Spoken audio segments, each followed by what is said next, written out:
자, 인센티브의 목적은 굉장히 분명합니다. 뭐겠습니까? 당연히 동기부여겠죠. 인센티브의 목적은 동기부여입니다. 월급을 덜 주기 위한 꼼수도 아니고요. 우리 직원들을 못 살게 굴기 위한 그런 객기도 아닙니다. 성과가 더 많이 난 사람에게 조금 더 그만큼 대가를 더 줌으로 해서 우리 모두가 해피셀링 할 수 있게 만드는 그런 동기부여 장치인데요. 문제는 뭐냐면은 이러한 인센티브 제도가 제가 다녔던 글로벌 기업들은 굉장히 잘 정착이 되어 있습니다. 그렇지만은 이 스타트업에는 이러한 인센티브 제도를 그대로 도입하기에는 조금 무리가 있습니다. 왜 그러냐면 잘하시는 분들은 0 하나가 더 붙을 정도로, 그러니까 급여, 자기 월급에 0 하나가 더 붙을 정도로 많은 인센티브를 받으시고요. 그렇지 못한 분들은 정말로 처참한 급여를 받게 되어 있습니다. 실제로 제가 다녔던 회사는요, 주로 이 인센티브 제도는 보통 기본적으로 베이스와 인센티브로 이루어져 있죠. 이것이 다 다른데요. 보통 이것이 뭐 7대3, 뭐 6대4, 5대5 이런 정도예요. 그러니까 이게 베이스고요, 이게 인센티브죠. 그러니까 만약에 예를 들어서 뭐 어떤 분이 만약에 월급이 200만 원이다. 뭐 세금 같은 거 따지지 말고요. 그럼 200만 원이라고 했을 때 요거 합해서 이제 200인 거죠. 그러면 5대 5면 이게 100대 100인 겁니다. 100 플러스 100. 그렇죠? 그리고 만약에 6대 4면은 이게 120대 80이 되는 거겠죠. 그 다음에 7대 3이면은 140만 원이죠. 140 플러스, 이 플러스네요. 60이 되겠죠. 그러니까 만약에 내가 베이스 대 인센티브가 7대 3이다 그러면 이 140만 고정적으로 가져가는, 이건 이제 고정이죠, 고정. 그리고 60만 원은 나의 실적에 따라서 이게 움직이는 겁니다, 이게 움직이는 거예요. 그러니까 이제 이런 분들은 좀 안정적으로 가져갈 수가 있고, 이런 분들은 굉장히 과격한 그런 구조인 거죠. 그럼 만약에 내가 나는 영업에 자신이 있어, 난 돈이 많이 필요해, 나는 무조건 월급을 많이 가져갈 거야. 그러면 어떤 걸 택하겠습니까? 당연히 이걸 택하겠죠. 근데 나는 뭐 이를테면 영업에 그렇게 자신도 없고 나는 그렇게 모험을 즐기는 것보다는 나는 좀 안정적인 수익을 원해. 그런 사람들은 얘를 택하겠죠. 아무리 내가 까여도 140은 받는 거니까. 근데 얘는 100만 원은 이제 이거는 고정으로 가져가고 100이 움직이는 거니까 조금 더 리스크 테이킹을 하는 거겠죠. 보통 이런 식으로 이루어져 있습니다. 뭐 7대3, 6대4, 5대5 이 정도는 거의 대부분 뭐 하나도 이상한 게 없는 그런 겁니다. 그래서 5대5도 굉장히 많아요. 우리 여러분들 정말 보통 IT, 제가 있었던 뭐 IT 업종 같은 경우는 이 정도인데, 이것이 좀 더 나가면은 뭐 심지어는 1대9, 뭐 0대10도 있겠죠. 이거는 이제 뭐 소위 말해서 뭐 보험 영업이라든가, 그쵸? 자동차 영업하시는 분들은 거의 이런 거를 택하시잖아요. 그죠? 뭐 아니면은 뭐라 그럽니까? 이제 기본적인 그래도 뭐 활동비 유지비를 주는다면은 뭐 요 정도가 되겠죠. 그죠? 근데 이제 이 정도는 솔직히 뭐 보험이나 자동차 영업은 이렇게 되겠습니다만, 우리가 보통 뭐 IT 쪽에서 기술 영업을 한다. 뭐 그런 정도면 요 정도가 되겠고, 우리나라의 어떤 중소기업 같은 경우는 아무래도 으쌰으쌰 분위기가 좀 더 강하고 그렇잖아요. 그러다 보니까 뭐 9대1 이 정도가 되겠죠. 이제 글로벌 기업들은 요 정도, 국내 기업들은 아마 요 정도가 될 거예요. 아니면 뭐 10대 0도 있겠죠. 여기 위에 보이시나요? 이게 안 보이실 것 같은데 9대 1이나 10대 0도, 이제 요거는 이제 국내 기업이 좀 많이 하겠죠. 그러면 과연 우리 스타트업은 어디를 찍어야 될까요? 그건 뭐 정답은 절대 없습니다만, 제 생각에는 여기 어딘가에서 이루어져야 될 것 같아요. 그러니까 한 8대 2 정도? 이 정도가 제가 볼 때는 스타트업 같은 경우가 적당할 것 같아요. 왜냐하면 스타트업은 개인적인 성과를 쳐주는 것도 물론 중요합니다만, 우리 조직 간의 어떤 화합, 뭐 약간 으쌰으쌰, 좀 서로 같이 성장하는 그런 게 좋을 수도 있잖아요. 근데 이거는 솔직히 여러분들이 계시는 기업 문화에 따라 달라질 것 같아요. 이거는 정답은 없습니다. 조금 더 만약에 간다면은 뭐 7대 3도 될 수 있겠습니다만, 요 정도 수준이 적당하지 않을까 저는 생각이 돼요.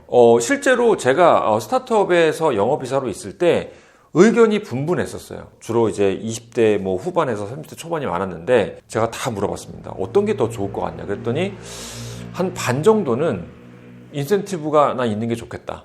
뭐 이 정도면 좋겠다. 왜냐하면 내가 퍼포먼스를 더 내는데 내가 왜 저 피어 그룹과 다른 애들하고 월급을 똑같이 가져갈 수가 있느냐. 굉장히 억울해하는 사람도 있었고요.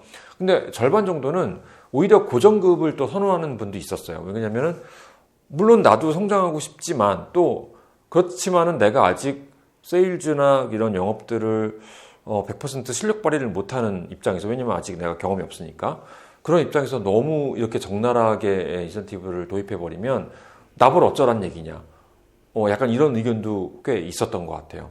그래서 이거는 여러분들, 뭐 이거는 사실 뭐 대표님이라든가 영업팀장님들이나 영업이사님들이 어떻게 정하느냐에 따라 다른 거지 정답은 있는 건 아니죠. 자, 그러면 어떻게 설계를 해야 되느냐? 요거를 잠깐 지우겠습니다. 자, 그러면 7대3 기준으로 한번 제가 말씀을 드려볼게요. 만약에 내가 베이스 대 티브가 프로다. 이렇게 됐다. 이렇게 설계를 했다. 일단 그래프를 그립니다. 그래프를 이렇게 그리고 이게 X축이고 이게 Y축입니다. 그 Y축은 뭐냐면은 이게 급여예요. 급여. 그러니까 이거는 이제 베이스 플러스 인센티브가 되겠죠. 그리고 X축은 이게 성과예요. 성과. 매출이 되겠죠. 그러니까 어떤 영업사원이 매출을 얼마 했을 때 급여를 얼마 가져가느냐, 이런 그래프를 그려야 되는 거예요. 함수로 도출해내면 더 좋죠. 근데 만약에 뭐 꼭 내가 정밀하게 무슨 수학 지수함수로 이렇게 함수를 구하는 것도 중요합니다만, 만약에 그게 안 된다면 그냥 엑셀 표로 구하면 되겠죠. 뭐 구간별로 해가지고 얼마 이렇게 적어 놓으면 되거든요. 어떻게 하면 되냐면 이런 식으로 하면 돼요. 이런 식으로. 이게 이렇게 그래프가 꺾이는 이유는 캡을 씌우기 위함입니다. 캡. 왜냐하면 내가 어떤 영업사원이 매출을 많이 했다고 해서 얘를 정말 무한대로 줄 수는 없잖아요. 우리 솔직히 뭐 받는 입장에서는 그렇게 되면 좋겠습니다만, 급여를 주는 입장에서 회사 입장도 고려를 해야 되잖아요. 그러니까 그렇게 줄 수는 없어요. 대부분 다 캡이다. 대부분 다 있습니다. 그러니까 여기가 100%예요. 이게 100%. 내가 목표를 100% 달성을 했어. X축입니다, 지금. 달성을 했으면 100을 주는 겁니다. 100%를. 그죠? 100% 했으니까 여기 이 점이 여기 기준점입니다.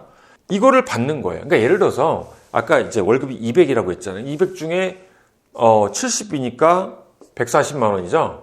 140만 원이고 이게 60만 원이잖아요. 60만 원이겠죠?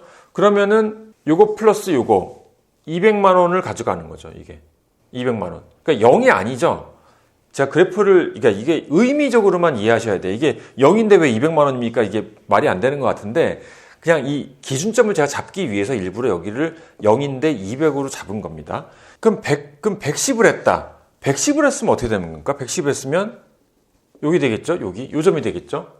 요 점이 140 더하기 이제 요게 들어와야 되는데, 요게 그럼 얼마냐? 60을 가지고 계산하는 겁니다. 그러니까 이를테면 내가 만약에 100%를 했어요. 100%를 했으면 140 더하기 60이겠죠? 그러면 내가 110%를 했다. 그러면은 140 더하기 60 곱하기 1.2. 그럼 이게 얼마죠? 이게 72만 원이네요. 72만 원. 그럼 얼마입니까? 이게 72만 원입니다. 212만 원이죠. 그러면 이게 212만 원, 이게 212만 원인 겁니다. 그러니까 내가 110% 달성하면 200만 원보다 12만 원을 더 받는 거죠. 그러면 120% 했다. 그러면은 140 더하기 60 곱하기 1. 예를 드는 겁니다. 1.4. 84만 원. 그러면은 더하기 224만 원. 212만 원이죠, 이거는. 그죠? 이렇게 되는 거고요. 이 정도면은 10% 정도를 더 받게 되는 거죠. 130%를 했다. 60 곱하기 1.6. 236. 이렇게 되는 거죠. 그럼 여러분들 질문이 있을 거예요. 과연 1.2, 1.4, 1.6은 누가 정하는 거냐? 그건 여러분들이 정하시는 거예요. 그건 이제 대표님이나 영업이사님이나 팀장님이, 물론 뭐 직원들하고 협의를 하면 더 좋겠습니다만, 그거는 이제 정하기 나름, 그러니까 이거는 정하기 나름인 거죠. 이건 상수가 아니라, 이거를 인센티브를 더 주고 싶으시면 당연히 이걸 더 컨트롤을 더 넣을 수 있겠죠. 하지만은 이 60이라는 게 절대적으로 작아버리게 되면 얘를 아무리 조정해도 이게 변화 폭이 넓을 수가 없겠죠, 당연히. 아까 제가 말씀드렸던 만약에 5대5로 간다면 이게 5대5이기 때문에 이 폭이 엄청나게 왔다 갔다 하겠죠. 그럼 얘가 기울기가 좀 더 올라가겠죠, 그죠? 하지만은 여기 120 했을 때는 120% 했을 때는 얼마죠? 224 이렇게 되는 거죠. 여기는 이게 212였죠? 이렇게 되는 거죠. 이렇게 되고 130, 236 이렇게 되는 거죠. 이렇게 쭉 올라가는 거죠. 이렇게 되면 영업사원이 100% 목표량을 초과 달성할 경우에 이런 식으로 계속 늘어나게 되는 거죠. 그래서 쭉 증가를 하게 되다가 이게 2.2, 2.6, 3.6 쭉 나가다가 이제 얘가 이제 더 이상은 아까 그 캡을 씌운다고 그랬잖아요. 그럼 얘가 이제 차츰차츰 수렴을 하면 되겠죠. 이런 식으로 설계를 하는 게 가장 합리적이지 않을까라고 생각이 됩니다. 아까 그 다음에 제가 빼뜨린 게 있는데 여기는 이렇게도 갑니다. 이렇게 얘 기울기보다 얘는 좀 완만해야 돼요. 여기는 뭐냐, 이 빨간 선은 뭐냐면은 마이너스 깎이는 거죠. 내가 만약에 실적을 못 달성했어요. 만약에 여기는 이제 90%가 되겠죠. 실적을 내가 100% 달성한 게 아니라 90%만 달성했어요. 그러면 당연히 깎아야 되겠죠. 그러니까 더 받는 거는 더 받을 수 있지만 덜 받는 거는 사실 직원들이 납득을 잘 못할 수가 있어요. 특히 경험이 없는 분들은. 사실 제도권에서 뭐 글로벌 기업에서는 너무 당연한 건데 스타트업에서 이거를 깎는다는 게 아마 많이 충격으로 다가올 수 있기 때문에 이런 거에 대한 설명을 잘 해드려야 될 거예요.